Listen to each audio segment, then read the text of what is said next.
Merci beaucoup. Merci d'avoir partagé cette chanson. Je te remercie. Et du coup, je voulais discuter avec toi. Comme tu as... Donc cette chanson s'ancre en fait dans le projet de quelqu'un d'autre, mais je crois savoir que tu as fait un projet pour toi, entièrement... Enfin, que tu as composé en fait ton EP. Est-ce que... tu voudrais nous en parler? Savoir si tu as composé autour d'un thème en particulier, comment est-ce que qu'est-ce qui t'a donné envie de choisir ce thème, comment est-ce que tu as écrit tes chansons, voilà. Alors, cet EP s'appelle Escape, donc il va sortir courant fin juin, on n'a pas encore la date exacte mais ça va arriver. Et en fait j'avais écrit les chansons de manière séparée, j'avais pas pensé en fait à les regrouper dans un projet. J'avais d'abord écrit Before You Go. Que tu vas nous interpréter tout à l'heure. Que je vais interpréter tout à l'heure, oui. Et ensuite une autre qui s'appelle Escape from Reality, qui est venue un peu plus tard, mais que j'avais écrit un peu à la même période.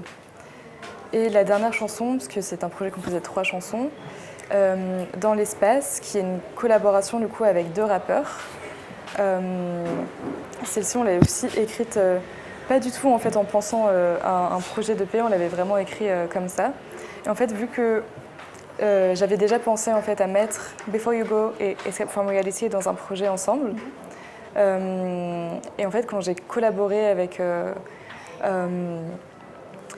Namasté, du coup, l'un des rappeurs, et Sin, c'est venu assez rapidement en fait que ça allait figurer dans mon projet parce que en fait les thèmes étaient assez proches, quoi. Et pourquoi avoir choisi ce thème? Du coup, c'est que c'est quelque chose qui te parle beaucoup? Beaucoup, oui. Et en fait, chaque chanson parle d'un échappatoire différent. Et donc c'est un peu une sorte de cheminement en fait d'échappatoire. Donc il y a un truc très... comment je pourrais dire en fait ça va genre dans un truc très profond où en fait on n'a pas forcément envie de voir quelqu'un partir ou pas. Et ensuite ça évolue. En fait c'est comme un voyage. En fait tout cet échappatoire ensuite genre ça va beaucoup dans ta tête et ensuite tu as envie de sortir un peu de ça et en fait juste d'être ailleurs, quoi, d'où le nom Dans l'espace et d'être sur une autre planète. Et tu as dit que ça sortait fin juin, mais que tu ça. n'avais pas encore la date exacte. Est-ce qu'on peut te suivre sur Instagram, par exemple, Oui. pour être tenu au courant de cette sortie?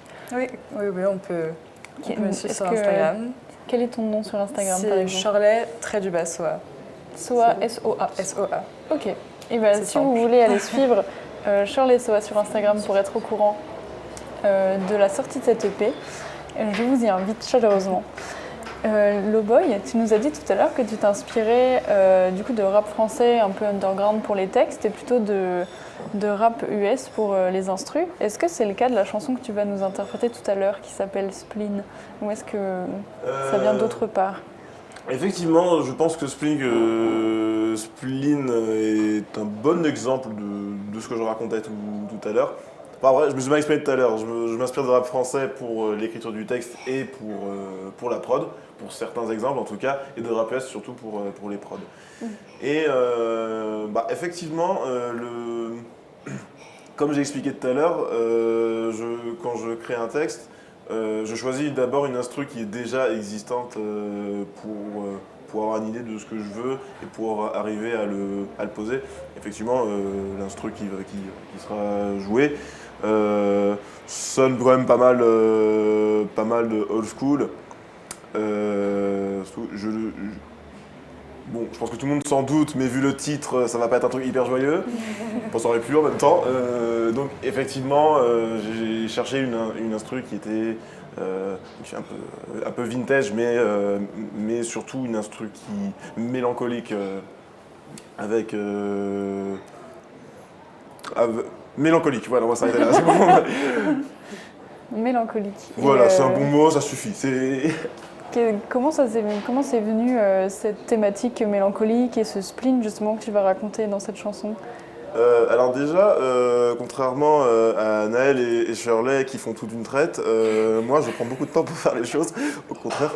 Enfin, plus exactement, c'est que des fois j'ai des fulgurances où je suis pas mal genre sur quelques jours, je vais être pas mal inspiré, je vais avancer sur un texte. Et puis il va rester au fond du tiroir pendant des lunes, jusqu'à ce que, pour raison X ou Y, je ressorte le texte et je finisse par aller jusqu'au bout du process. L'anecdote aussi avec ce texte, Spleen, c'est que j'avais commencé à l'écrire. Alors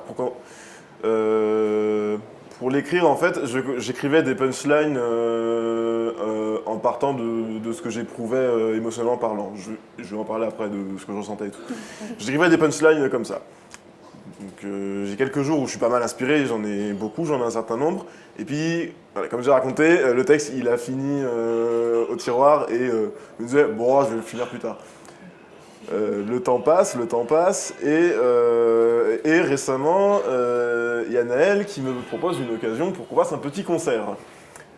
Donc moi je suis grave chaud, mais je me rends compte que j'ai pas beaucoup de trucs à proposer ce soir-là. Donc je cherche dans tout ce que j'ai interprété comme chanson, donc que ce soit en termes de rap, de reprise ou n'importe quoi. Et du coup je me dis, est-ce que ce serait pas une bonne occasion de me donner un bon coup de pied au cul et de finir Spleen, même si c'est un premier jet et que je peux le retravailler plus tard. Donc en fait voilà, ce texte il est encore très très frais.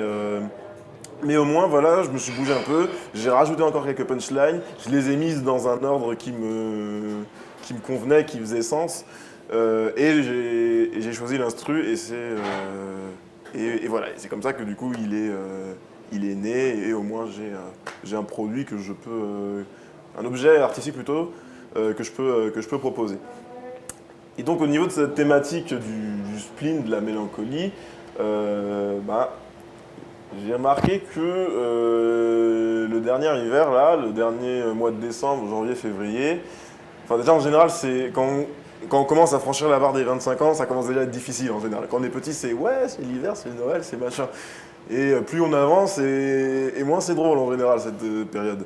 Et cette année, je veux dire, entre le contexte sanitaire, la guerre en Ukraine qui a démarré, les problématiques personnelles de chacun, entre la famille, les amis, les relations de couple, enfin bref, j'ai l'impression que ça pétait de tous les côtés chez tout le monde, dans tout mon entourage. Je sais pas si... Bon, nous on se voit tout le temps, donc on est au courant, mais je sais pas si c'est le cas pour vous deux aussi. Si. Ouais, c'était un peu la dèche, mais... Voilà. On est d'accord. Du coup, voilà, avec ce texte, Spleen, j'ai tenté de faire un texte qui déjà est très personnel, vu que je pars de moi, de mon ressenti, mais en même temps de faire un texte qui parle un peu à tout le monde. Et c'est vrai que je me suis demandé aussi ok, parce qu'on a plein de mots pour ça, on a déprime, dépression, tristesse, machin. Spleen, c'est bien, je trouve, parce que ça fait penser un petit peu au... Je pense que la plupart des gens, on leur dit spleen, ils vont penser genre au spleen de Paris de Baudelaire, hein, Baudelaire qui est un joyeux, ça on le sait tous. Donc voilà, je me suis dit que c'est le mot qui passerait le mieux, et puis, enfin même phonétiquement, je trouve qu'il sonne bien. Du coup, voilà. Et quand tu l'as joué en concert, du coup, le soir où Naël t'avait proposé, ça s'est bien passé? Tu t'es senti à l'aise? Parce que quand on est jeune artiste, on n'a pas forcément l'habitude de faire des scènes. Et du coup, c'est une question que je voulais vous poser aussi, si c'est une expérience qui avait été enrichissante, décevante, très compliquée, comment ça se passe? Surtout qu'on est à Paris, donc trouver des scènes, c'est peut-être pas l'endroit le plus accessible, parce que il se passe énormément de choses, et c'est difficile de faire sa petite place, quoi.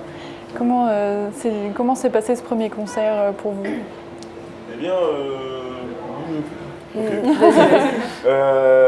non, franchement, c'était grave cool comme expérience. Alors forcément, pareil, c'est un petit, vu que ça a été plus ou moins une opportunité de dernière minute, on était un petit peu en mode faut se dépêcher.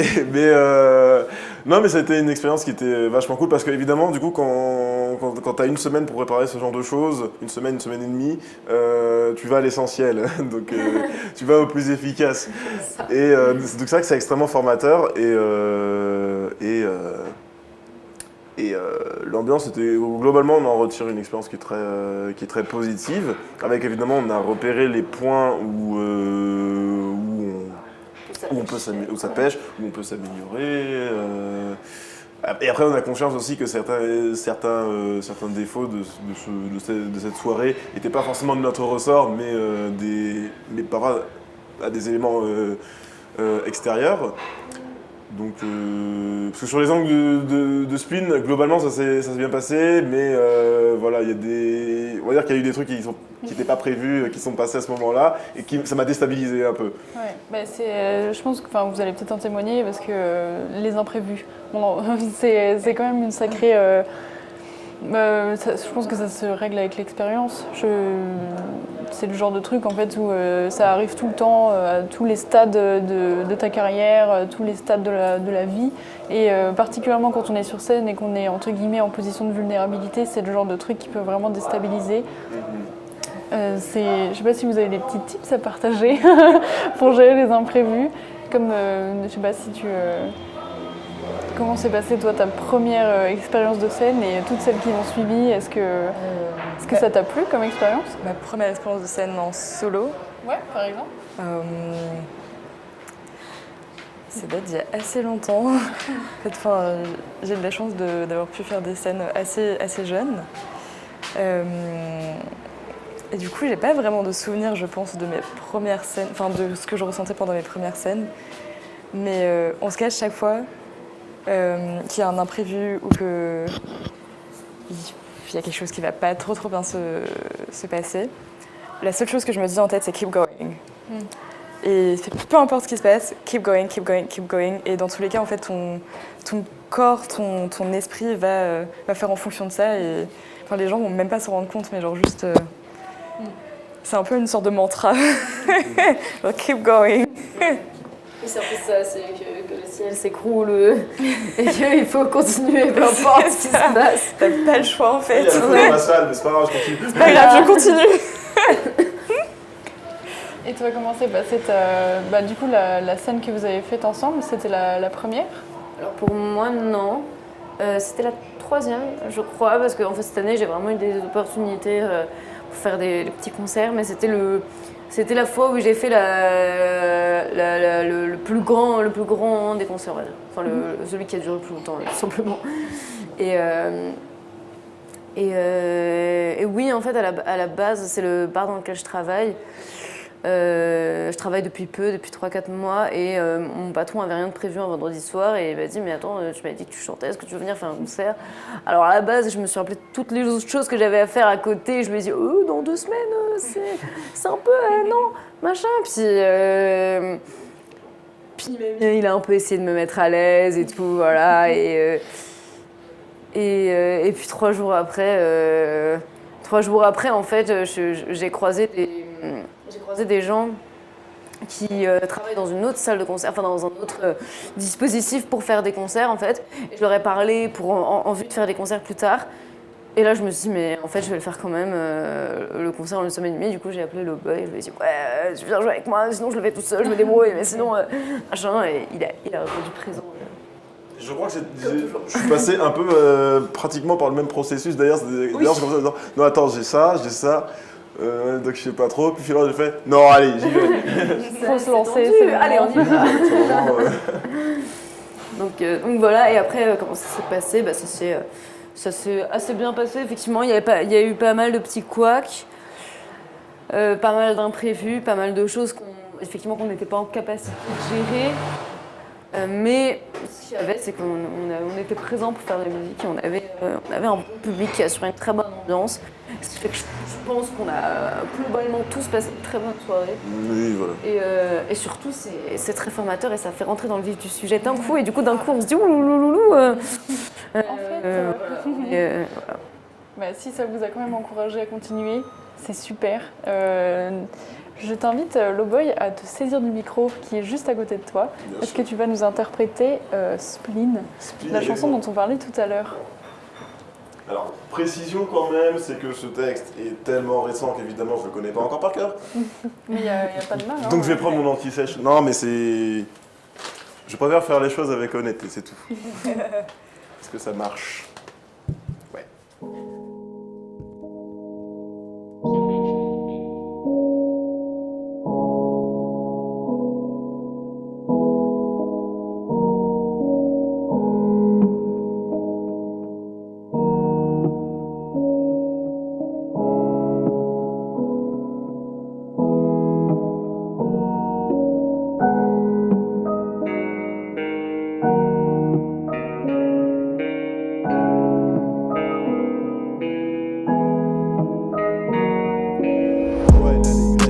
Place à l'amertume, je souris pour compenser, mais j'ai le bonheur agrume. J'ai une hantise, sombrée dans la dépression. Donc je noie mes peurs à l'aide de quelques bières pression. Je manque d'air, submergé par une goutte d'eau. Mais non, j'ai juste la flemme, pseudo-fatigabundo. Plus la névrose débarque en grande pompe, plus elle me lasse. Confronté chaque jour à la poudrie de la populace. Chaque être humain reste confiné dans sa petite bulle, alors je fais le même. Je rêvasse et je bulle. L'univers se transforme et bouscule mes repères. Je pourrais m'adapter, mais je préfère trouver refuge dans mon repère. Un entre-deux nullité, un sinistre palace. Si j'étais une carte, sûre que je serais palace. Les journées sont aussi interminables que ma capacité à me sentir minable. Je constate que progressivement je sombre. Loin d'être une lumière, je glisse dans la pénombre. C'est évident, sur la patate, j'en ai gros. Je crois bien être passé de héros à zéro. Le corps, la tête et le moral fracassé, je ne fais qu'échouer. Comme certains cétacés, parasité par mes éternels. L'état d'âme, je fonce droit dans le mur. Dame.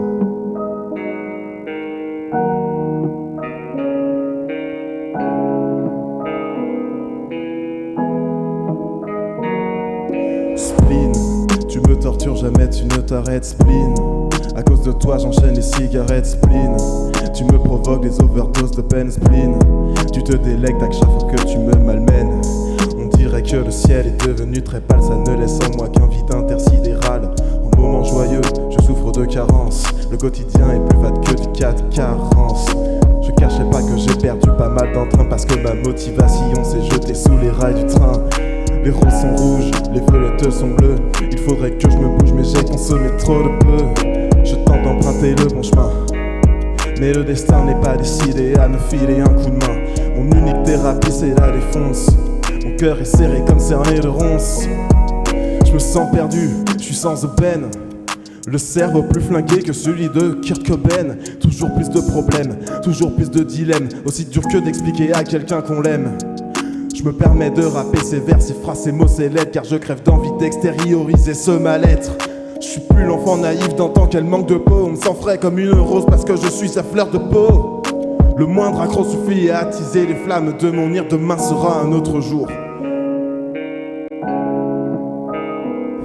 Ouais, il sera peut-être pire. Spleen, tu me tortures, jamais tu ne t'arrêtes. Spleen, à cause de toi j'enchaîne les cigarettes. Spleen, tu me provoques des overdoses de peine. Spleen, tu te délectes à chaque fois que tu me malmènes.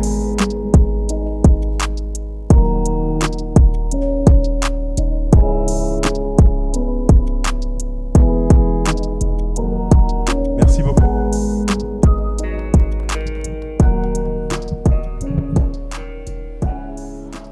Merci à toi.